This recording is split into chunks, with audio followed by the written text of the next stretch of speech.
You're listening to the Everyone's Wrong podcast. We leave trigger warnings, safe spaces, political correctness behind to explore the extremes of political discourse.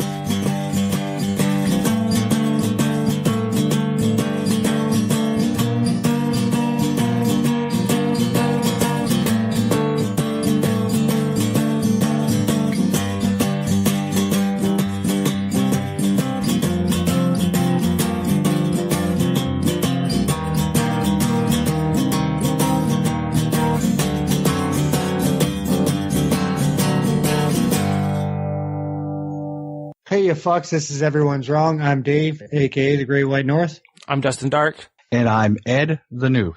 And today we are joined by... Sean Frasick. And Fritz Blondon. Whoa, wait a minute. What happened to Brian? Brian couldn't make it tonight. Oh, man, I thought this was a good faith conversation. He's busy. He's actually working out of state right now. He couldn't make it. What about the good faith? The faith and the good faith? How are we supposed to have a good faith conversation if the faith isn't here? Look, you guys asked us, so if this is going to be a problem, okay, hold on. Let me cut in here. We're here to talk about the conversation that Brian and Dimitri had with Eli and Thomas, and neither fucking one of them are here. Like, how can we talk about? We need to know about their lived experience, what it was like to be on that show, and you guys can't fucking deliver. But you know what? We're better people than you, so we're going to carry on with this show. The show must go on. I just want you to know that it's only because of us that this show is going to go on. We'll let the audience decide. No, we'll let your audience. Wait, you're on our show. Our audience will decide, goddammit, whether or not you are people worthy of respect. That's what they need to know. Okay, so obviously for those that are initiated, we're poking real hard at Eli and Thomas here, which we're going to do a lot tonight. And that's a good parody of how they kicked off the whole talk with some of the guys from your show. So, this is going to be the worst podcast ever. So anyway, we all about shit shows. All about shit shows. Well, this is a shit show, so you should feel very at home here. Yeah, thanks for having us, guys. Yeah, Brian's actually traveling, and Dima's busy with his wife tonight. So yeah, unfortunately, you're stuck with me and Fritz. Yeah, no worries, man. Happy to have you. Oh, thank you, man. This is really an honor. All right, so we were contacted by listeners saying that they wanted us to cover that podcast because we covered kind of the story prior to this. I'm going to admit right off the bat, I wasn't at Mythcon, so I'm not going to shit on the entire thing. The only thing I watched from Mythcon, obviously, was the Thomas Sargon debate. I heard the rest of it was awesome. I'm not even going to say that wasn't awesome because at times it was pretty funny, right? I think we can all agree on that. Yeah, we're happy about 99.9% of everything that occurred. We wish that one side of the discussion would have been a little bit more civil, but it didn't work out that way. Yeah. Before we go too much further into this, guys, do you want to tell us a little bit about Mythcon and what Myths Milwaukee is all about? Sure. So, we started Mythicist Milwaukee in 2013. We're going on 5 years now. And when we first started out, it was actually just me and Fritz. We're interested in the atheist world. We're interested in like secularism. We started seeing things that really like piqued our interest in, specifically the Christ myth theory, which, with the evidence surrounding whether or not there was a historical Jesus. And, that started us off. We didn't know what we were doing. We still don't know what we're doing. We just make it up as we go. But, we started as just a Facebook page. And I started traveling the world. Like I went to Egypt and Greece and Rome and, all these places to kind of study the original, like the ancient religions and, compare that to what we have today in the Abrahamic faiths. And, so we started off like that and we started doing different things. Like our first, major project was, on the Muslim call of prayer, the Adhan, the 5 mandatory prayers that Muslims must perform daily. And, so we did a documentary on that and like kind of how that happened, how that is actually happening in the U.S. as far as the public call of prayer being like rung out to the public in Hamtramck, Michigan. So that was like our first big project, and then we started doing podcasts, and we did some did some more videos, and then we started looking at conferences. And because we noticed that was kind of big in the atheist world as far as getting a bunch of people together, like big, speakers and things of that nature. So we started Mythcon 1, and in the same year we did Mythcon 2. So we actually did 2 conferences in 1 year. And, we, on the second Mythcon, it was interesting. We actually brought a Wu-Tang Clan member, which is like the first Wu-Tang Clan member to ever. Which one? Kill a Priest. Okay. So, yeah. And he actually ended up in the movie Batman and Jesus that we helped produce, this year that we showed at Mythcon 4. We also brought the Wu-Tang Clan to the Reason Rally. We worked with the Reason Rally where we were called Crazy SJWs. And now we're kind of called White. They called you Crazy SJWs at ReasonCon? Yeah. Wasn't ReasonCon 2 though, was like really SJW, wasn't it? Well, that's what they were saying. Like, we didn't know. We were just there because we lined up the Wu-Tang Clan, and then we also live streamed it. And, one of the things we've been doing lately is getting into the entertainment world, working with comedians. We went on tour with Eric Andre and Hannibal Buress. We've had Tim Heidecker on the show. We constantly have different entertainers come on the podcast, because we see the value of entertainment. I personally feel atheism is getting boring for a lot of people. I think people are kind of sick of the same old, God doesn't exist. So even at the conferences, you start to see people are just, their eyes are glossed over when, you see the same PowerPoint over and over. So we're trying to change the game that way and make it more entertaining, and, which led up to Mythcon 4, bringing entertainers. And, if you weren't entertained by the Sargon and Thomas Smith debate, I don't know what to tell you. That was pretty entertaining. But the thing was, so. Yeah, we feel you on the point of like, so we had a quasi-successful atheist podcast show, and I actually had 2 atheist podcast shows. One was called like The Atheist, like EH, for Canadian, and then we had The Wayward Atheist, and both of them, you've heard of it? Yeah.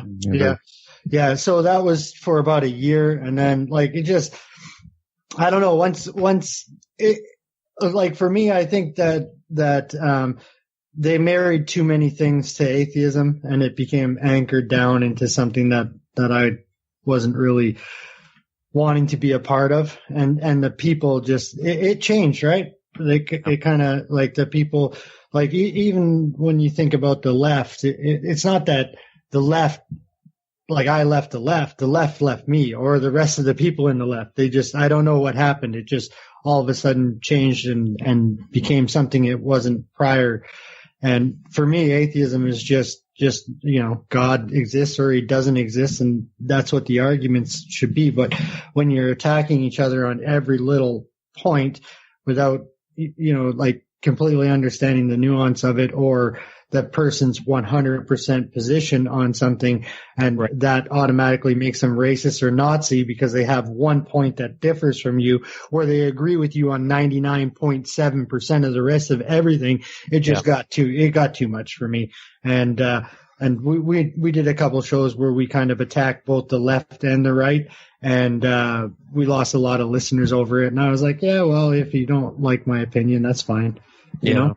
Yeah, well, that's what we're trying to bring, the debate series. Mario Quadracci actually was the brainchild behind the debate series. This was actually our third debate this at Mythcon 4, and then Mythcon 5 in 2018 we'll have another Buzz Belief debate. Just because that's, we feel that, like, like you're saying, like, why can't we have a conversation? And you're right, though. There's a lot of people that, if you don't agree on one point, then all of a sudden the other person's, these days a Nazi and a white nationalist or whatever. And it just doesn't make any sense. Like, you'd still be best friends with people you don't agree with. Fritz and I don't agree on, most everything, but we're like best friends. So it doesn't make any sense to me.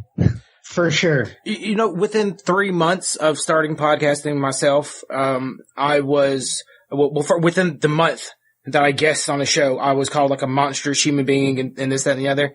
And then within 3 months, I was called a racist apologist. And like, it was put out, like the well was thoroughly poisoned.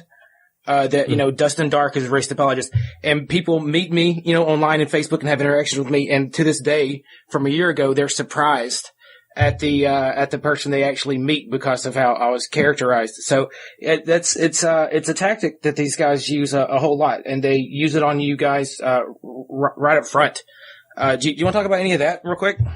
Well, you know, what's funny is I was thinking about that today because I actually represent Ron Miscavige. He's the father of David Miscavige, the leader of the Church of Scientology. And I was just kind of thinking today, and it's like, you know, coming into this, I didn't really understand how, you know, far left, you know, and I didn't, SJWs, all of that. I really didn't get any of that. I consider myself classical liberal now on today's scale.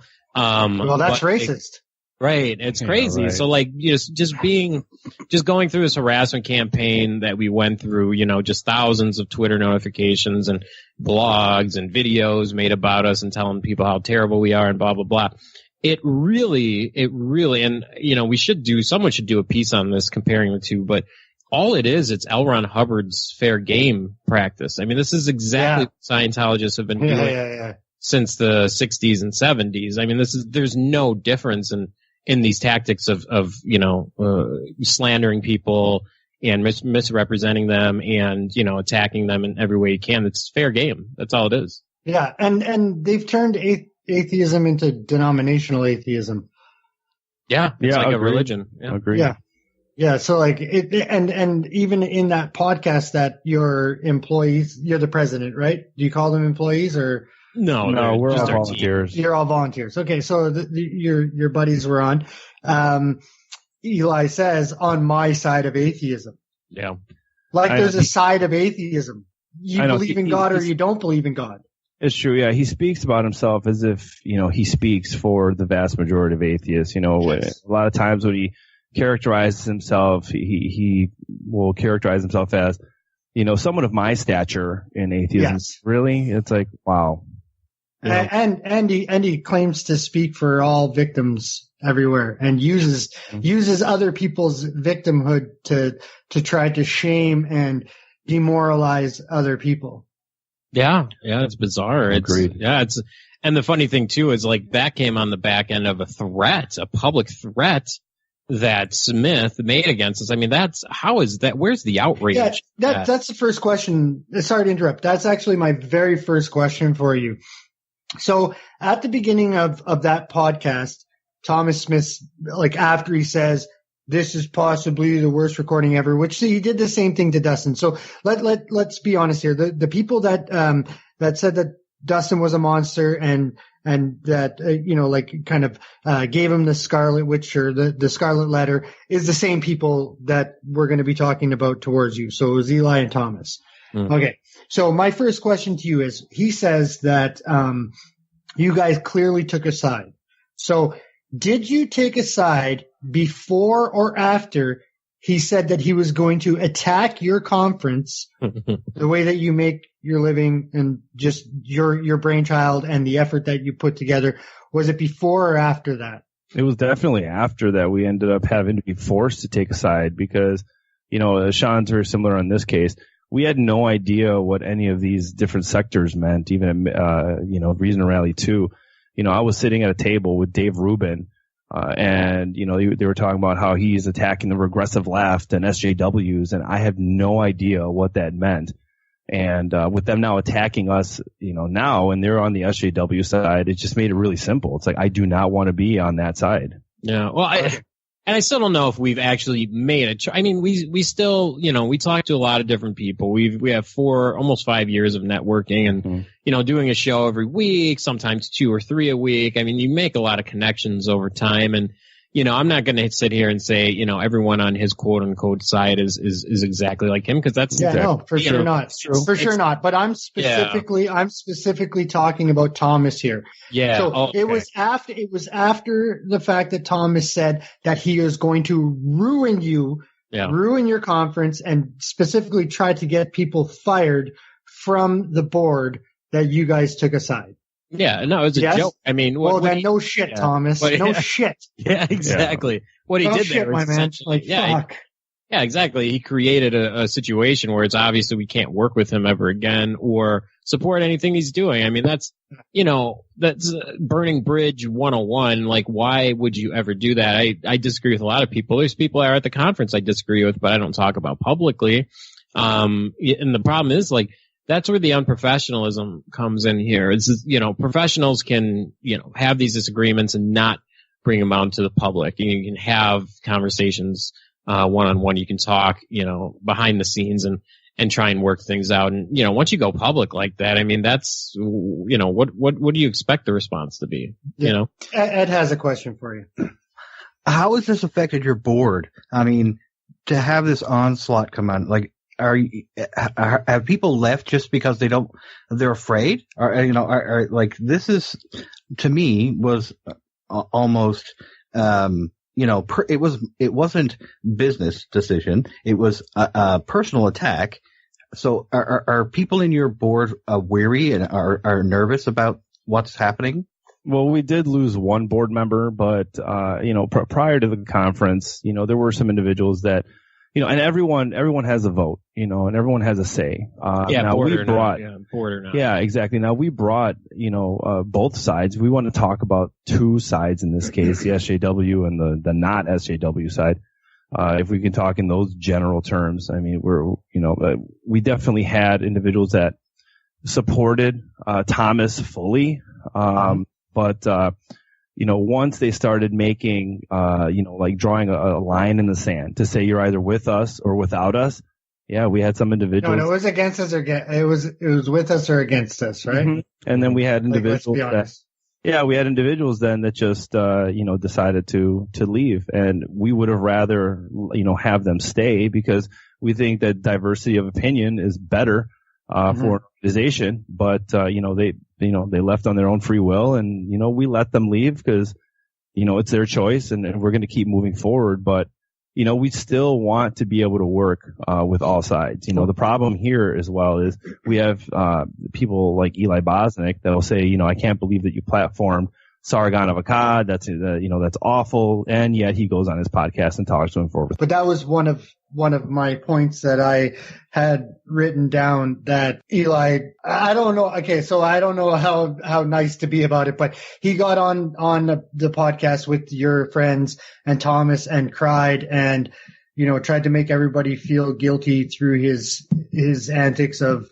pulling his drama school experience up. And we have some clips here because we've been talking very abstractly for just over 15 minutes now. So let's actually get into what they said, and we want to give you a fair chance, since you weren't there to represent yourself in your Inquisition, Sean, to tell us your perspective. Sure. And we're creating a safe space for you. I want you to know that this is a safe space. Okay.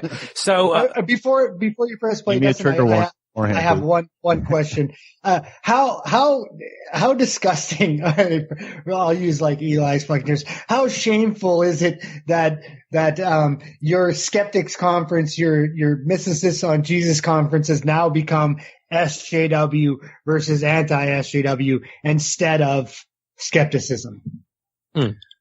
Yeah, I don't know. I mean, I know it's a tough question. Like it's funny. It's like, if you're a logical person, and we've said this in the past, we actually didn't ask for the questions from Thomas, which actually was I fell short on that. That's my responsibility. So we actually put Sargon on the stage with Thomas, who he didn't have the questions. He didn't know what he was going to be asked. Thomas had a laptop. I mean, if anything, it looks like we're trying to like stack the deck against Sargon. Yeah, that's what most people thought. And Thomas thinks that he stacked the deck against you. Sure. In the early, at the beginning of the Thomas podcast, the serious inquiries only podcast, you mentioned, or it was mentioned that you guys got a series of threatening emails, and I was hoping that you could get into that a little bit. Like they are the anti-harassment side. So like I would like to hear your experience of how they threatened you. Well, the threats came in the form of YouTube videos that certain individuals started making and then sharing on Twitter and then tagging us on Twitter. So that's really where the majority of the initial attacks began. Well, and then we did receive, we only received a handful of emails to us. The problem was all the emails were going to the venue. Mm-hmm, the Pabst. And yeah, so the Pabst is the premier theater in Milwaukee. It's like number one.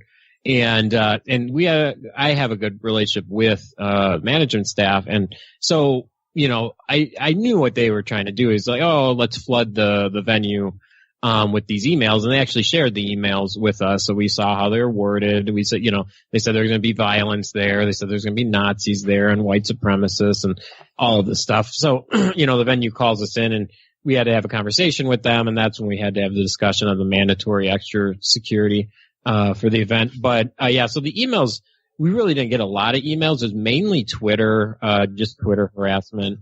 And, like Fritz said, there were a lot of videos and there were blogs and things of that just sent our way. And, you know, they're trying to get to anyone that we can. I mean, even one of our funders, Mario Quadracci, he was getting, you know, they were contacting him as if as if he doesn't know what's going on with us, you know, right, like, you know, right. So it's like, yeah, it was like, you know, and calling us white nationalists, rape apologists, Nazis, all these things, you know, and bigots and everything like that, racist.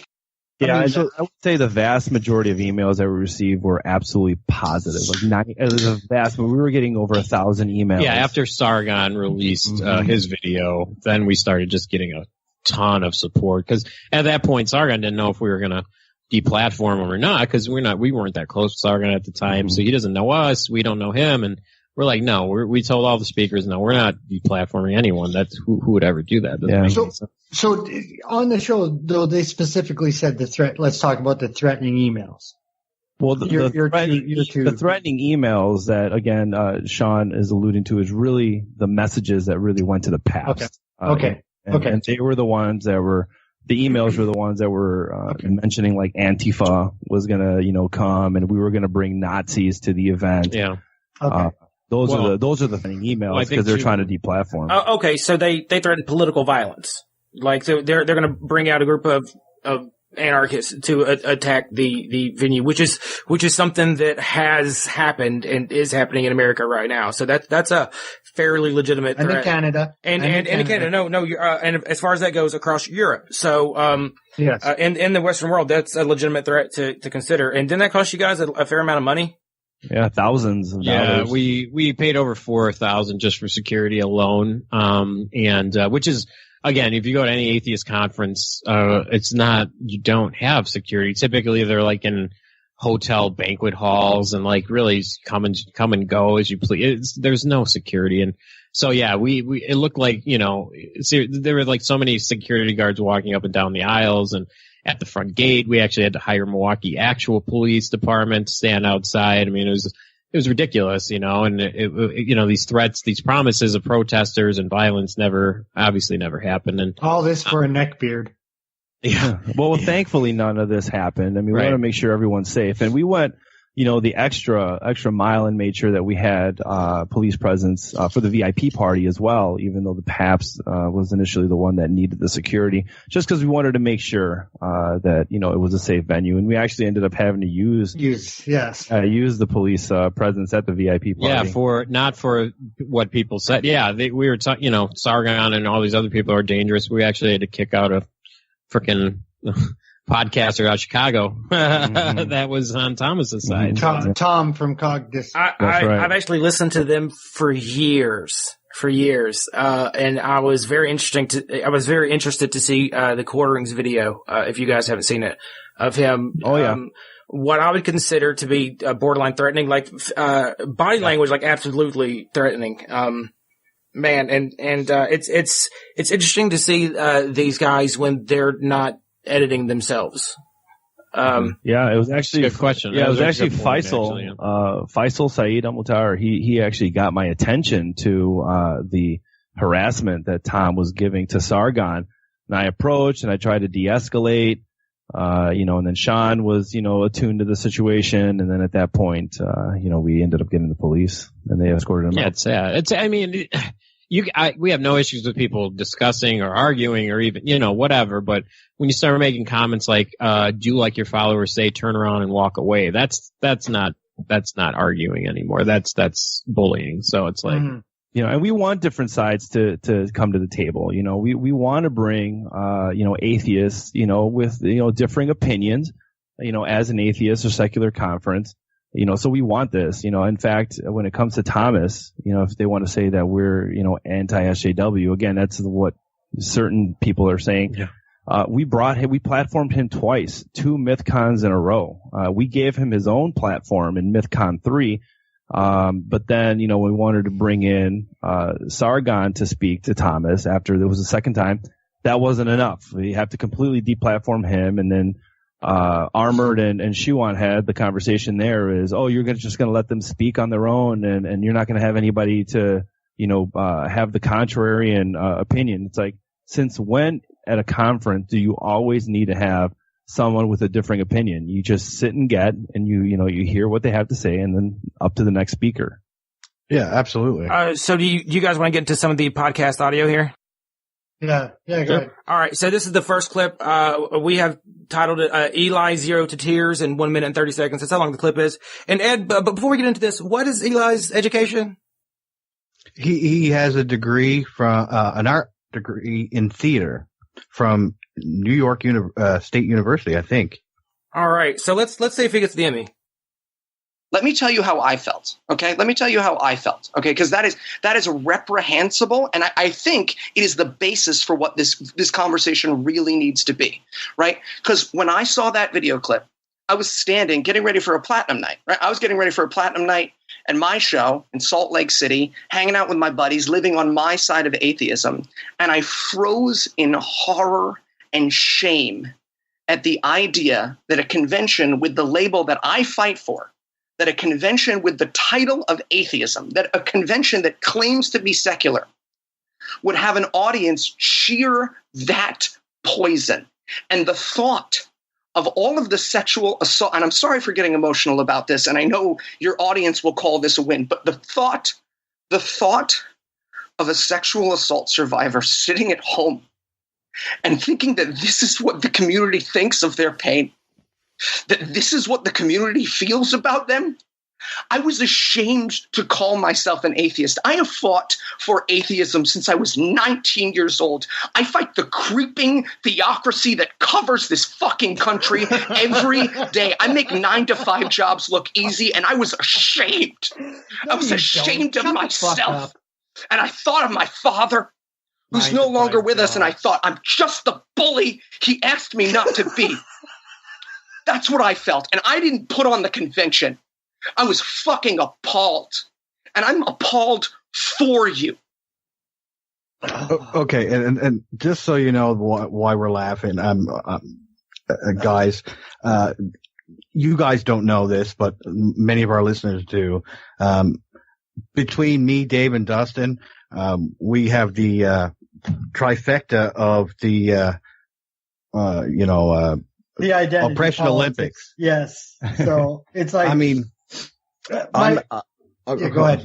I'm a sexual assault survivor. I was raised in an abusive home. I was raised Mormon, and I have a physical disability because I broke my back. I also have learning disabilities, and I'm Native American. So, if they really wanted to press me on this, I could go. But it makes me laugh to say when I hear someone who is trying to white knight on my behalf and without even bothering to ask what my reaction really was. Yeah, I'm pretty sure that Ed is a woman sometimes too. Like he hasn't come out about it, but I get that feeling. But so the context of that whole clip is a tweet that went out, and it was the whole derailing of the conversation, where, and I want to give you guys a chance to answer, Eli and Thomas's question that they asked you. Sargon, a year ago in a protest against some legislation in his country, led a tweet storm to an MP in the UK saying, "I would not even rape you." And this was brought up, and people cheered. And I'm gonna give my perspective. I would have been, if I was there, I would have cheered that, and I would like to explain why. But first, guys, in the safe space that we have provided you, What do you think about that? We're not a feeling show. Hey, what do you think about that? And if you do feel like there's a feeling you should express, how did you feel? Well, Sargon, first of all, they weren't cheering for the tweet. They were cheering because Sargon said essentially F you, you're not going to shame me on stage. So that was the first thing. Secondly, all of Thomas's people and all those, the mini bosses, as I call them, they told the people not to show up. So Sargon's fans obviously were skewed in his favor, in the audience. So that's the other thing. Thirdly, great point. Eli That's was a great point. Yeah, Eli wasn't there, and he says that I wasn't there. So, second, why are you even talking about it? Thirdly, again, with how emotional he got over a tweet that didn't even cause the quote unquote victim any harm is extremely absurd, and especially because I don't know if you guys caught the quartering video.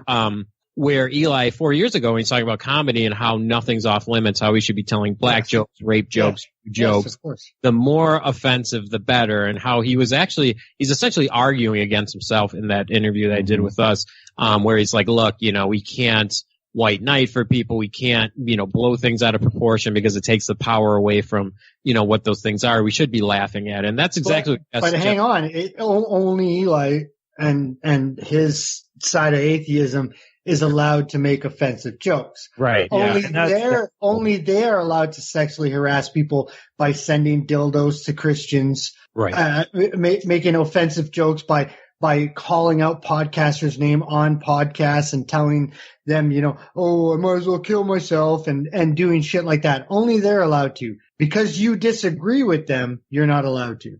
Well, again, it's not something that I, personally would do, but, again, Sargon's being called alt-right, yet he was kicked off of Twitter, which they keep wanting to say with how disgusting Sargon is, with his tweet. Well, he was kicked off because he trolled the alt-right, which is essentially, the same sentiment or same side that Eli would be on, so in a lot of cases, they got their story completely wrong anyways with,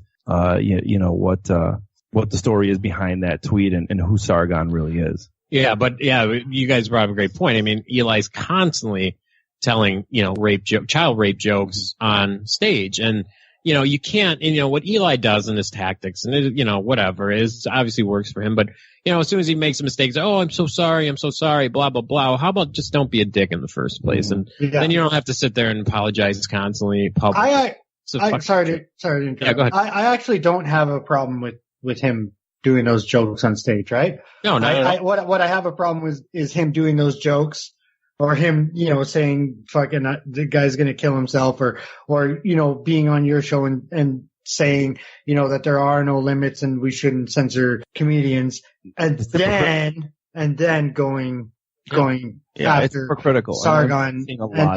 And like the way that they go after Trump. It's no different than the way that Sargon went after that MP. I'm sorry. It's a political statement against a politician. No, that's exactly what it was. You're right. We have physically had effigies of Trump with a tiny dick that we have paraded through the streets and violated. It's funny, for one. Very entertaining, for two. I don't support it necessarily, but like that's well within their rights, and I will back them on that. Cool. Go do it. I support them.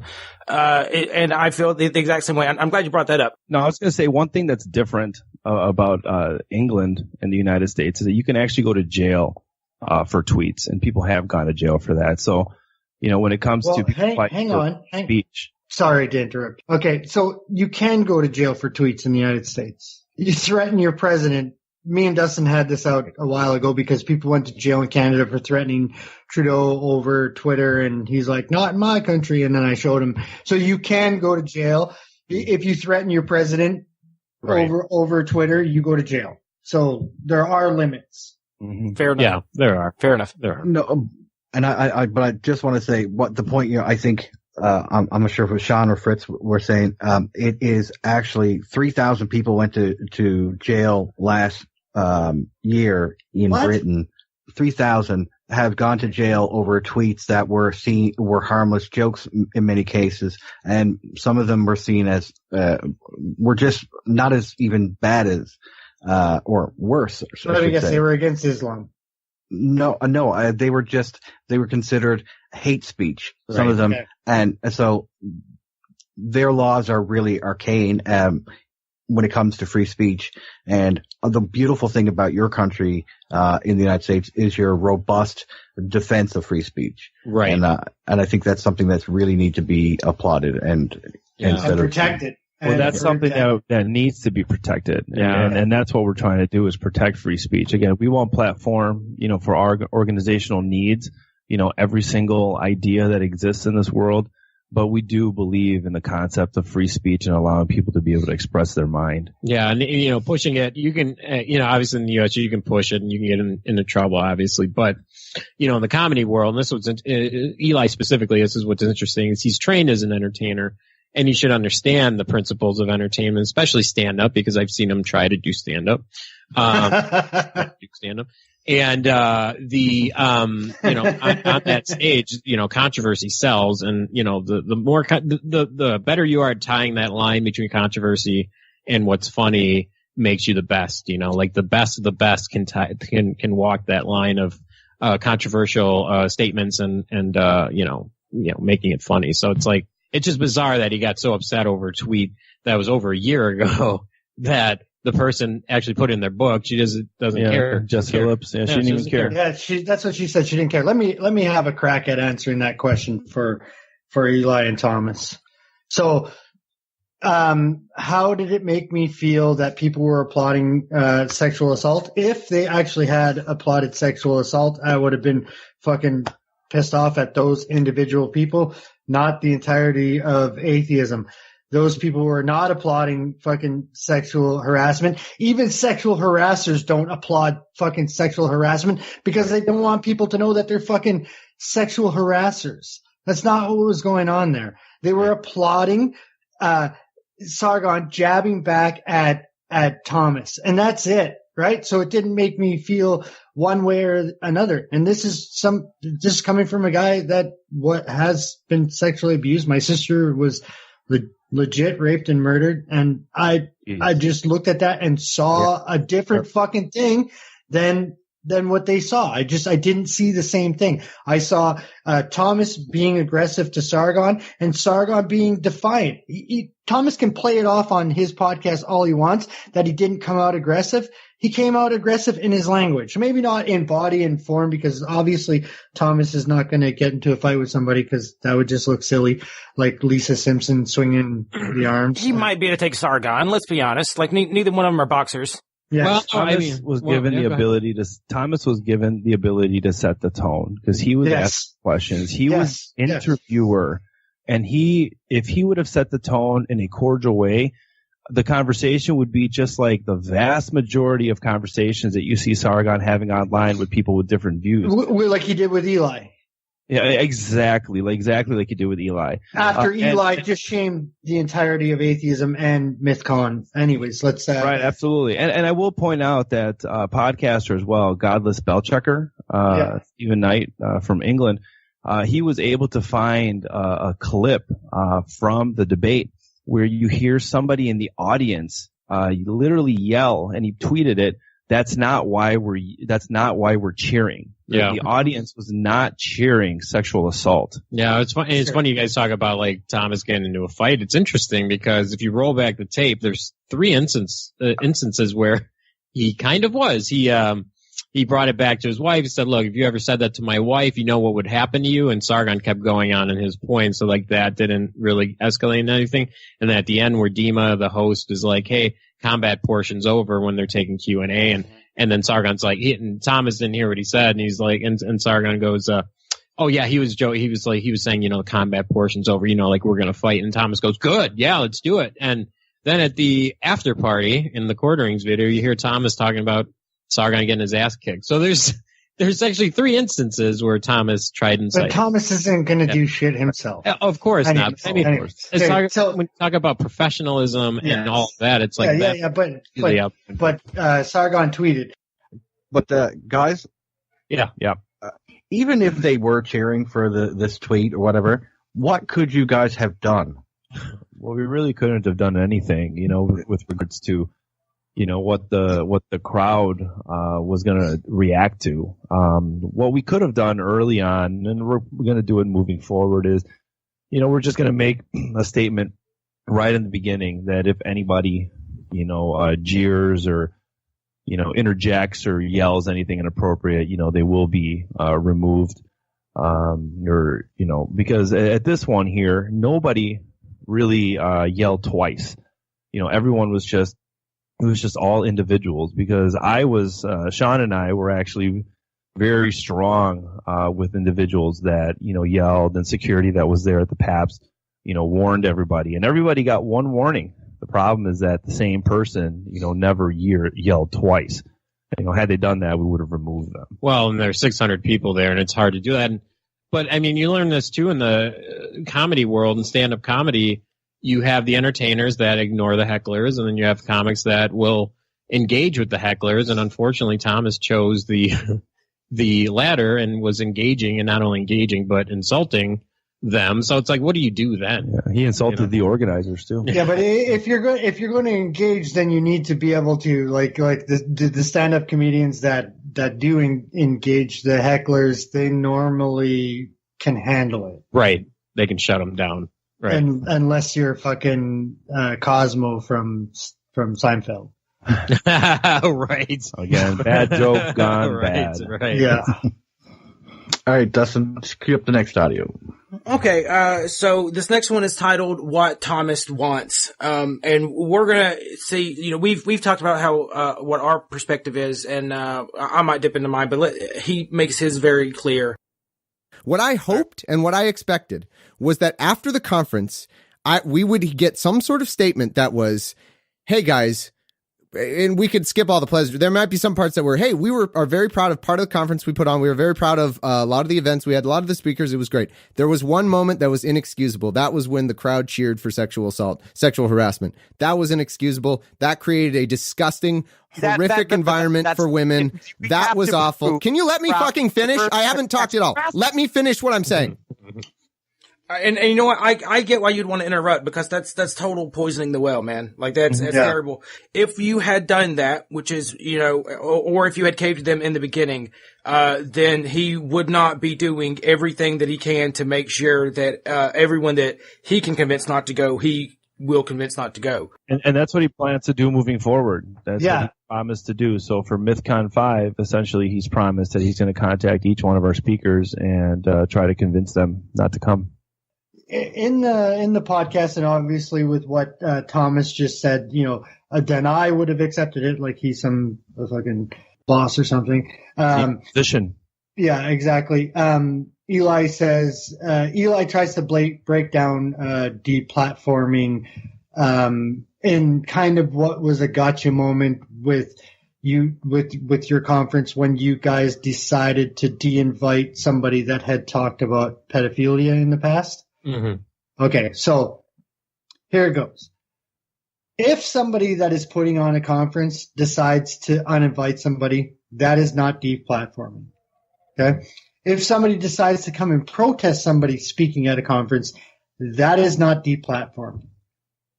Actively telling somebody that you are going to bring violence upon their conference, you're going to financially ruin their conference, you're going to get people fired if they allow somebody to come and speak at a conference that they're putting their own money into and their work into. That is deplatforming.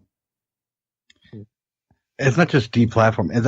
That is just like it goes against every fiber of the spirit of freedom of expression and freedom of speech.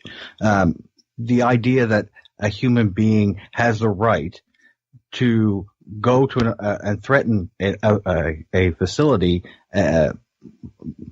because you don't like what someone's going to say is disgusting. I mean, I don't agree with everything that the left has to say, but I would never, ever hinder someone from speaking.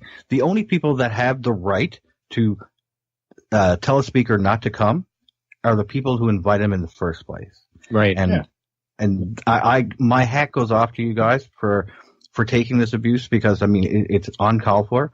but also the fact that you stood up for the freedom of speech in this and didn't cave under this much pressure. Well, again, yeah, thank you. And again, it wasn't even a situation, not that it matters, but it wasn't even a situation where, we even brought, Carl to speak his mind freely without somebody else on the other side. Again, keep in mind, this wasn't a debate. This was supposed to be an interview.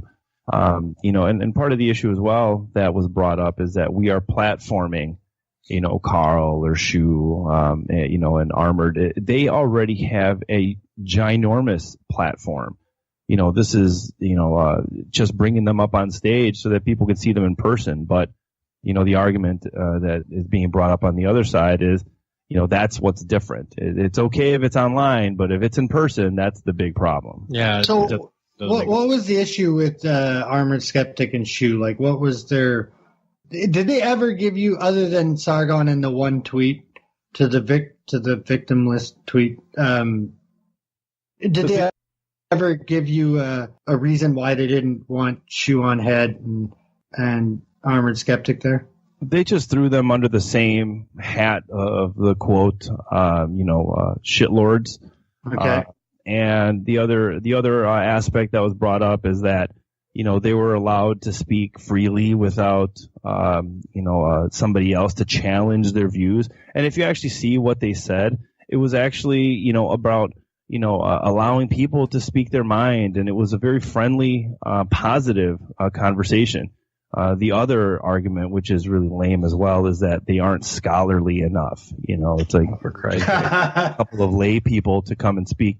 They have a lot of fans that want to see them. We're trying to, allow them an opportunity to see fans from, across the world. In this case, not that far away from where they are in Canada and New York, but giving them an opportunity to actually meet their fans, and they really enjoyed themselves. So that was really the biggest argument, that they weren't scholars. Yeah. There wasn't somebody arguing on the other side. I was going to say, just some inside info. Thomas wasn't on the list for Mythcon 4 initially. We had some people in the group that were big fans of him, wanted him to come back. We haven't really done repeat speakers in the past. Like, we've never had, same speaker speak twice. So, again, when you're dealing with a social, environment like the organization, try and keep everyone happy. So it's like, oh, they wanted Thomas to come back. So in the beginning, it was actually supposed to be Dave Rubin on stage. Dave Rubin was announced, and he was on the schedule for a month, and then he had a family thing come up where he couldn't do it. And the whole time it was, that was the role we gave Thomas, because, he's a podcaster. We're like, okay, let's have him interview someone on stage, and Dave Rubin just made sense at the time. So it was originally supposed to be Thomas Smith, Dave Rubin, but when Dave Rubin backed out, that's, we were looking for like the closest person that we could, compare to Dave, and we landed on Sargon because of, kind of the same positions, kind of the same, everything. And, because you're Nazis. Yeah. Right. Exactly. Yeah. So and the thing that's so funny is, like, Sargon was on the docket with Thomas for 7 months before anybody even cared to say anything. It wasn't until Charlottesville happened and, the country got even more politically divided that all of a sudden Nazis were everywhere. Nazis were under everyone's beds, and they were, everyone's closets. And, that's when this campaign started is seriously the day after Charlottesville is when we started getting all the harassment. So it's just kind of funny how that works out. And it's a lot of people forget, with that whole thing that it wasn't even supposed to be Sargon initially, but, so it's just a little inside info there. It's funny that you brought up that right after the Charlottesville, Nazi terror intensified. We actually did an episode, I think it's number 3, that we called Hitler Hysteria, where we talk about a phenomenon that we felt like was developing across the country, something like a Red Scare, except it's a different red this time. So that's really interesting. Do you mind if we move on into some more of the clips? We have some of the good faith tactics to display. We're going to play a few back to back that Eli brought to the table as Inquisitor. This one is called "You Put on Your Pants, Therefore You're Dishonest." And let's see what Eli had to say to your buddies. What a disgraceful change of subject. What a dishonest Brian, for me to take you seriously for me to take those opinions seriously right now would be an insult to your intelligence. You managed to put on pants, so we both know you're being dishonest. We both know even the way you phrased set up a voicemail just now. That's all. It's Eli's way, or then that's the only way. And I have a question, gentlemen. So that's a good faith conversation. You know, they did the same thing to me. They said they wanted to have a good faith conversation, and they came at me so hard. The next one, clip number 5. Gentlemen, the level of dishonesty on display in this conversation is, I know you're both smarter than this, and I know you're both more empathetic than this. You are not the moral arbiter of the United States or the world. Yeah, Eli, why you think you are? Why do you get to come and call us liars? Great story, compelling and rich. And one more clip of moral indignation, and let's be honest, ad hominem hawked at your friends in your organization. You're recording yourself forever, calling a conference where people cheered feminism is a mental illness, right? Your grandchildren will hear this recording. They will hear you say nobody's perfect when we talk about mocking a sexual assault. Oh, good cry. Yeah. And it's funny, like, the conversation he had with Sargon after that was a completely different tone from Eli. To the point where he wouldn't even answer any of Sargon's questions. Yeah, he would answer a question with another question. Or just say, that's interesting. I'm just gonna say I'm not laughing at fuck, I don't need to explain myself. Eli's full of shit. It's fucking funny as hell. I just find one of the other accusations, sorry I didn't bring this up earlier, one of the other accusations that were brought up was that the only reason why you brought Carl and Shoe on Head and Armored Skeptic in was to put butts in the seat and raise money for your con. And I'm sorry, I'm like, the purpose of having a conference in the first place is to have butts in the seat and have people talking. I don't see how this is really a negative against you. How do you guys feel? I appreciate that you see that as well. I mean, really, we've lost money in every single conference, including this one, that we've ever done. We do it for the love of, sharing ideas, the love of platforming, educators, different viewpoints on secularism. And yes, we want to be sustainable. So if this was one creative way on our end to try to be sustainable, to bring a large number of fans, make them happy so that they can see people that they've been following, maybe even, just to come and see where these two viewpoints come together, where are the commonalities? I think that that's an important piece of the conversation that I was really hoping for is, we've got these two, opposing views in many cases, but where is it that they come together? That's really what I was really interested in as well. And I just, the origin of bringing entertainers again goes back to what we've been kind of experimenting with other entertainers and comedians and things of that nature. And when we looked at this con, we're like, okay, we want to bring an entertainer aspect. We want some entertainment. And Brian's very well versed in the YouTube world, and he's like, what about these guys? And we checked them out, and it's like, yeah, holy shit. Not only are they atheists, they're in line with what we're doing, they're entertaining as hell, and they're popular. And why the hell not? Like, it doesn't make any sense to me. These, again, they already have huge platforms. Why not? Let's bring them to a conference where they can, interact with their fans and get the message out there. And again, the Paps held 1,300 seats.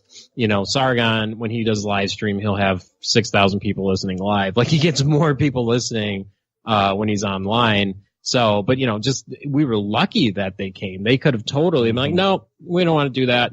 So we're actually we're very honored to have them at the conference and to have them working with us in that regard. And we're going to continue to do that because, again, these conferences are dead, in my opinion. They're, attendance has been wavering.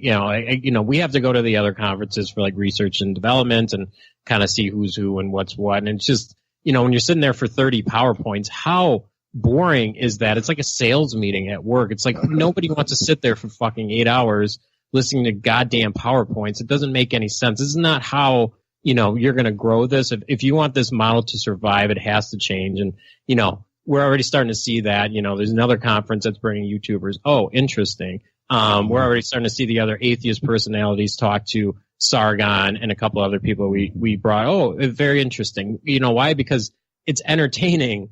And, unfortunately, when you're the first ones to do something like this, you got to go through all this shit to make space, but it's going to change. And I'm already seeing it changing, but it's going to change, and you're going to start to see this model change, or it's going to go away.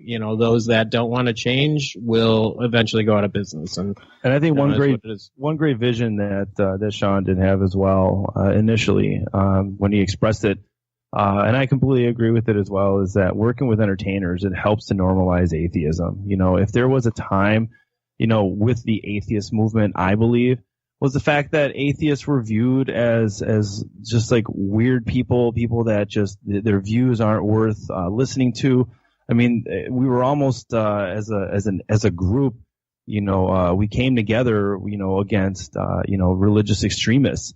And obviously, with any large group of society, there's different viewpoints. And now that's what we're seeing is just the wide mix and variety of opinions that exist within atheism. And that's normal for any large group, of people. But, again, bringing in entertainers, we want to make sure that, we aren't viewed as, just as Sean said again, tin hat wearing fools.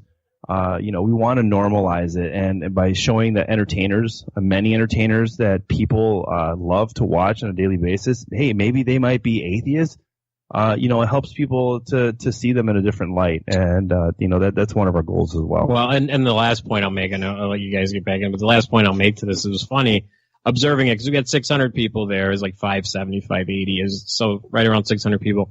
And we had, like Armored and Shoe and Sargon, a couple other the speakers that were there in this vendor area, right? So it was immediately like apparent as to who came because Matt Dillahunty's in there doing magic tricks for nobody while everybody was over at Armored and Shoe's table or talking to Sargon and stuff. It's like, how do you not see the value in this? You're going to get upset with us, but instead of getting upset with these people, why not work with them? Why not try to create a partnership, because that is what people are interested in. So, fighting it is not going to do anything, and getting mad at us is not going to do anything. Maybe open your eyes and see the value in what this is. And, like I always bring it back to Will and Grace. Will and Grace did more for the LGBT community than, any protest in Washington could ever do, because you're opening people's hearts and minds through entertainment, through something they want to see, and that actually fosters change. So.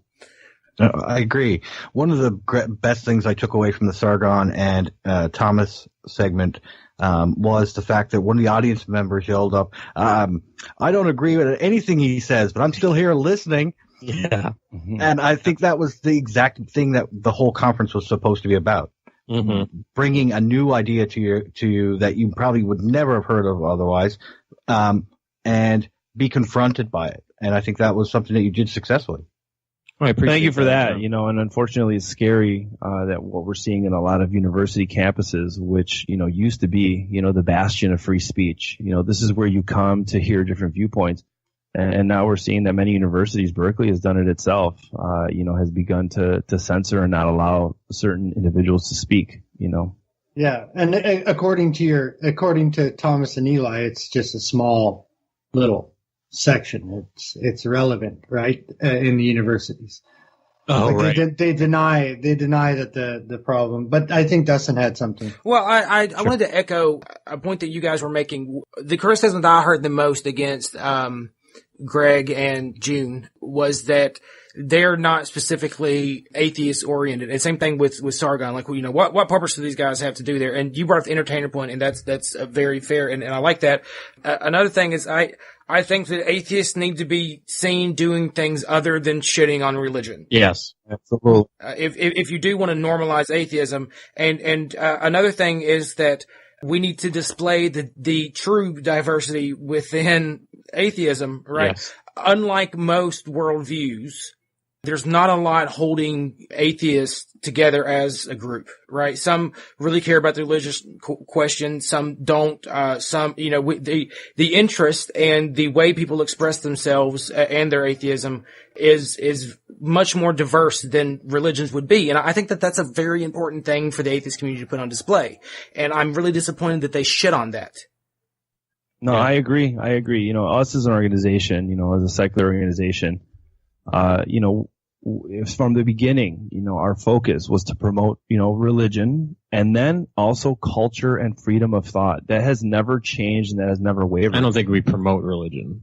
It's promote the discussion, of religion, so it's dialogue on religion, culture, and freedom of thought.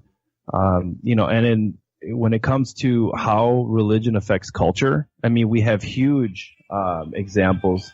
Oh, sorry about that.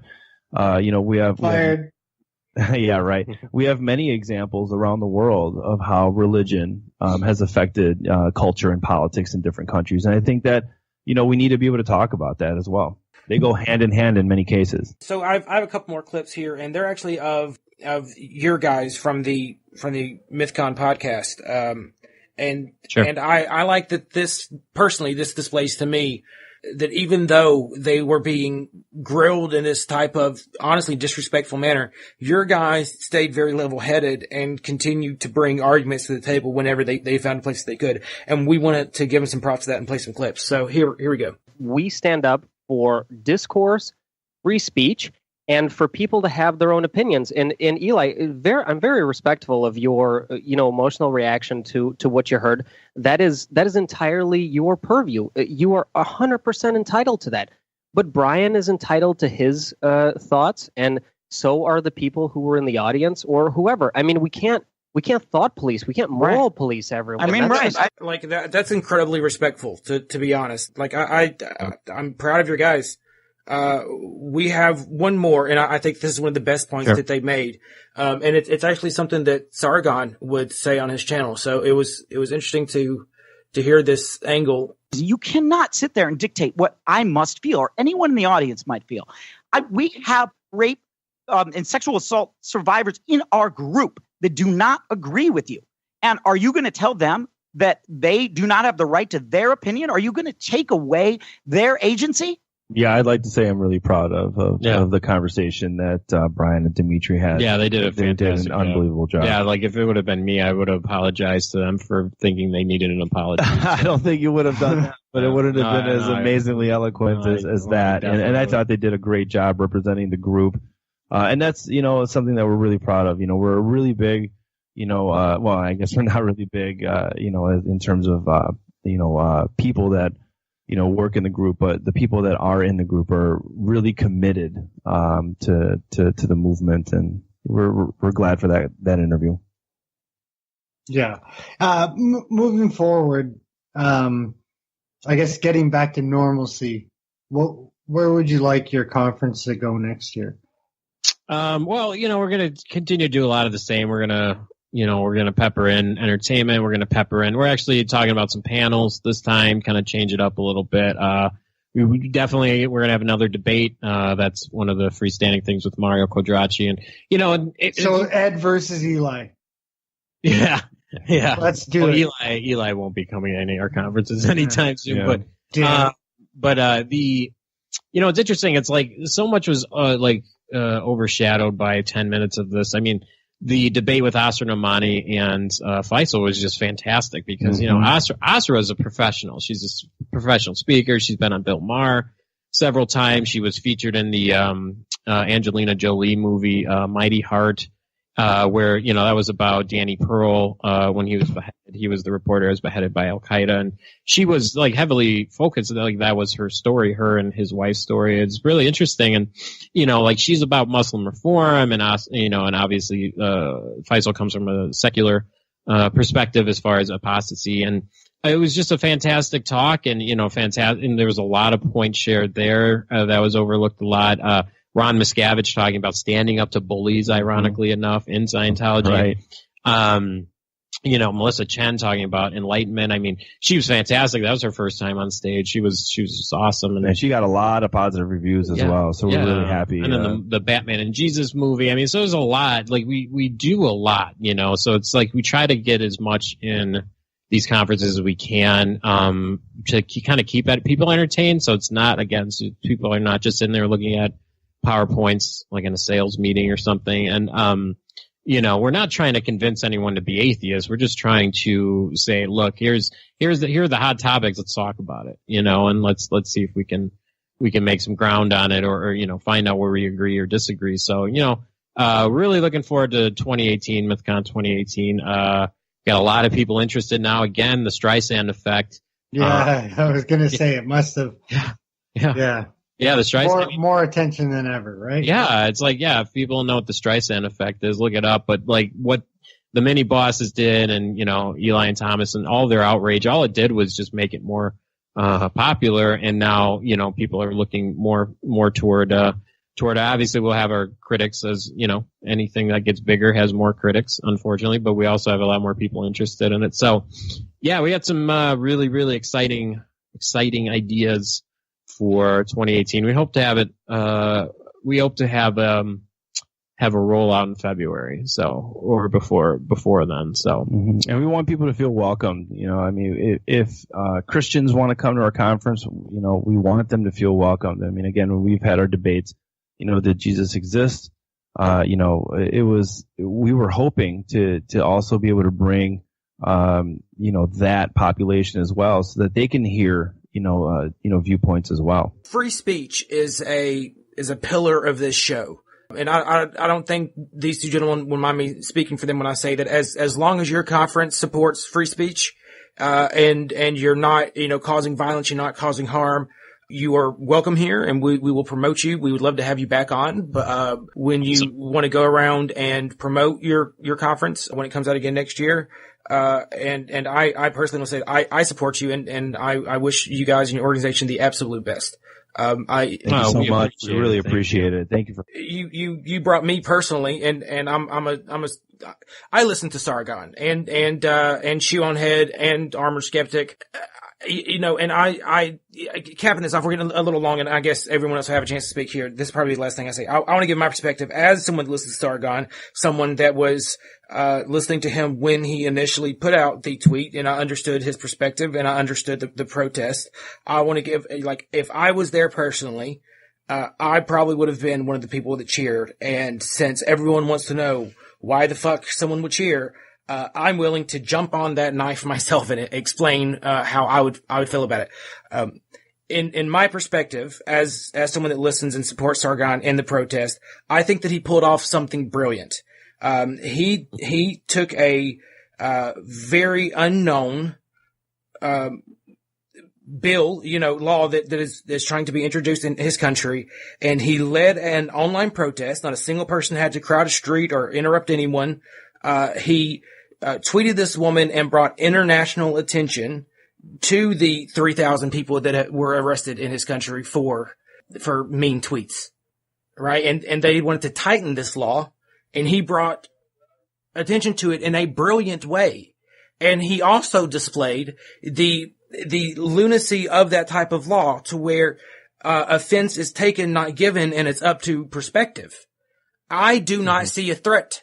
I do not see harassment in that. I see a constituent leading a protest against his government and winning big time. And I support that. And he shouldn't apologize for it, and fuck these guys for their moral indignation of a voter interacting with his government.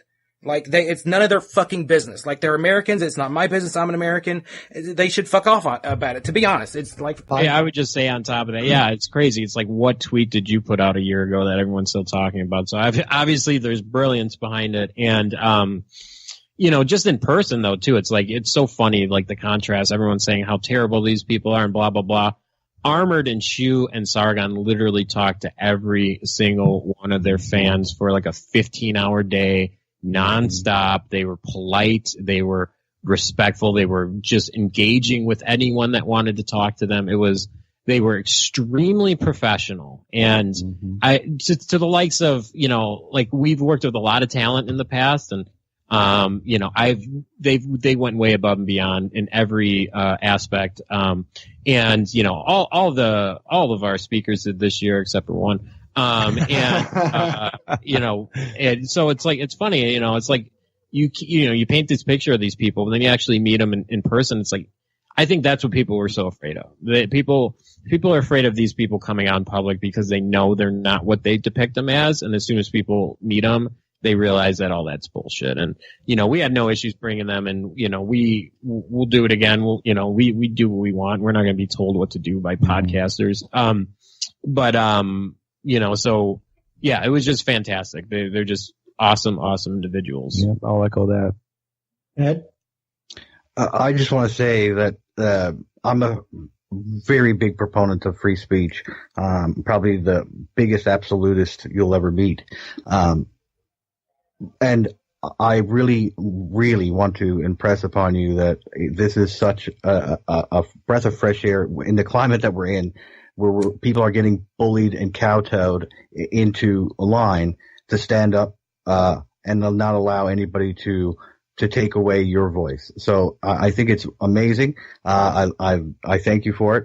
But it also, I have to say that the idea that you guys are taking this heat and still standing strong in your convictions is encouraging to every one of us. So thank you. We appreciate that. Thank you so much. Yeah, we appreciate that. We know how risky it is. I mean, up in Canada, you know how much heat Jordan Peterson's getting for his versions on free speech as well. And I get it too, because like when we were going through it, it was like over 2 months straight of just nonstop. And Fritz and I and Brian and Dima and all the rest of the team were up to like 2 a.m., 3 a.m. every night working on emergency messaging, crisis messaging. We actually had to get a professional PR manager in to do a lot of the professional crisis management and communications that we had to do.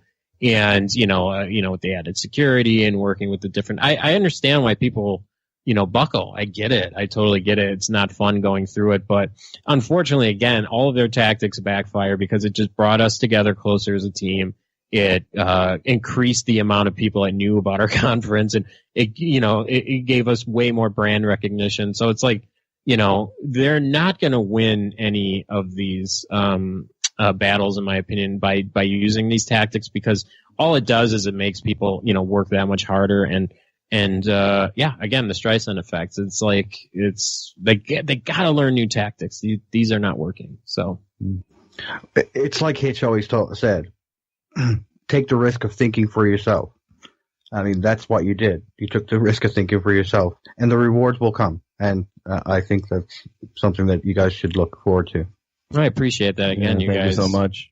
Yeah, so in good faith, no, I'm just fucking with you. No, you ran into a crybaby. Like literally a crybaby. He got on, because this is about this one particular podcast. Yeah. He got on there and he cry-bullied Mythcon. He tried to demoralize you guys and dehumanize you guys. It's not a tactic that we haven't seen before. I'm glad that your compadres stood up to it. Kept and it didn't really buckle under the pressure, because that would have been a really easy thing, and for you guys too in your office, it would have been really easy for you guys to buckle under the weight of those people, Yeah. It's hard for you guys in your office. You don't have the sheer numbers that they have that are piling down on you, Right. No, right. We would look on our Twitter and, come home from work and suddenly the Twitter would just go nuts, be like, oh my gosh, what's going on now? And then again, as Sean said, we'd be up till 2 a.m. trying to figure out how to respond. Yeah. And it's funny, Eli came on and I felt bad I couldn't do it. And they focused on that for 15 minutes, but we I actually did. I offered him another one with Bering, and yeah, he didn't. He wasn't interested anymore. So there you go. Some more inside information. We also reached out to both of them, and they both turned us down. So there you go. We want to say that we gave them a chance, and Thomas had actually said on his podcast, Atheistically Speaking, that he would be willing to talk to me again in the future. But that's all fine and well, and I get why they would want to move on. Frankly, if I was him, I'd be embarrassed of myself. Yeah. So I get why I wouldn't want to show up and talk to and not be in control of the situation. Right. I would have had a lot less patience for them. I really just would have told them again, I apologize that you feel you need an apology, because really there's nothing. We didn't do anything wrong. That's very Canadian of you. Yeah. So yeah. But yeah, no, it's hopefully they move on. We've obviously moved on. We don't necessarily talk about people. We'd never attack anybody publicly. That's just not what we do. It's unfortunate that we had all these attacks come our way and threats and things. You got to defend yourself. Yeah. Right? So yeah, but we never sit there and slander people and whatever. And we just don't do it because that's not really beneficial to anyone. So for sure. Hopefully they move on. Hopefully they can find a way to get over it. It already kind of seems like they have, which is good. But yeah, again, these tactics, you just, you don't threaten organizations, don't threaten individuals, don't shame people. I mean, it doesn't make any sense, No, for sure. So again, we appreciate you guys having us on, and, for a while there, it seemed like it was us versus the world, and it's really cool, hearing people say those things. So we really, really appreciate that. Absolutely. I'm going to throw one more thing out there. Sure. Mythcon Canada. I volunteer Ed and I to help you guys out. Awesome. Let's do it. Yeah. Right on. Okay. Well, that was the show for tonight. And I do want to reiterate that we did, if people want to think that we're just going after Tom and Eli and we're not facing them or whatever, we did invite both of them. Ed had a lengthy conversation with Eli. Eli said it wouldn't be fruitful, and Thomas told Dustin that he wanted to move on. You had your opportunity. If anything in this show, if Thomas or Eli listens to it and me laughing at you, Eli, pisses you off, come on. Everything's funny according to Eli, so everything should be funny. So yep. We also want to make sure, we're biased. Everyone is biased. So we're certainly putting our own spin on this. That's what the show is, technically, because we're human beings. So we're going to put a link to everything that we have brought up and more than what we have brought up. We want to, anyone that is interested in this, to see this collision of ideologies, which is what it is. If anyone wants to take the time to witness what is the forming of denominations within a non-religion movement, this is all very interesting. And I thank you guys for bringing it to me personally. Even though I have not given you a dime. So have a nice night, gentlemen. Yeah, thank you so much. Have a good night. Later. Again, thanks guys for being on. Oh, awesome! Yeah, thanks for having us. And when we get the lineup up, we'll definitely come back. You've been listening to the Everyone's Wrong podcast. You can find us on our homepage at Spreaker.com/Everyone's Wrong. You can also find us on iTunes and YouTube by searching for Everyone's Wrong podcast. Or you can listen to us on your podcast app of choice by importing our RSS feed. You can follow us on Facebook.com/Everyone's Wrong, or join our closed Facebook group by searching Facebook for Everyone's Wrong After Hours. You can tweet us at wrong_pod or email us at everyone'swrongpodcast@gmail.com.